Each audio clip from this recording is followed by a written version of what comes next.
பிரபல பத்திரிகையாளரும் அரசியல் விமர்சகரும் நடிகருமான ஷோ ராமசாமியின் உடல் சென்னை பெசன்ட் நகர் மின் மயானத்தில் தகனம் செய்யப்பட்டது. 82 வயதான ஷோ ராமசாமி 2 ஆண்டுகளுக்கும் மேலாக உடல்நலக் குறைவு காரணமாக அவதிப்பட்டு வந்தார். தனியார் மருத்துவமனையில் சிகிச்சை பலனின்றி அவரது உயிர் பிரிந்தது. ஷோவின் உடல் MRC நகரில் உள்ள அவரது வீட்டில் அஞ்சலிக்காக வைக்கப்பட்டது.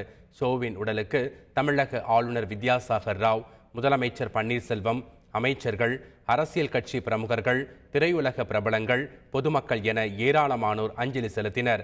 ஷோ உடலுக்கு பிரதமர் மோடி சார்பில் தமிழக அரசின் முதன்மை செயலர் சிவ்தாஸ் மீனா மலர் வளையம் வைத்து அஞ்சலி செலுத்தினார். மறைந்த பத்திரிகையாளர் ஷோவின் உடலுக்கு சசிகலா நேரில் சென்று அஞ்சலி செலுத்தினார். பின்னர் ஷோவின் குடும்பத்தினருக்கு அவர் ஆறுதல் கூறினார். இதையடுத்து அவரது உடல் ஊர்வலமாக பெசன்ட் நகர் மின் மயானத்திற்கு எடுத்துச் செல்லப்பட்டது.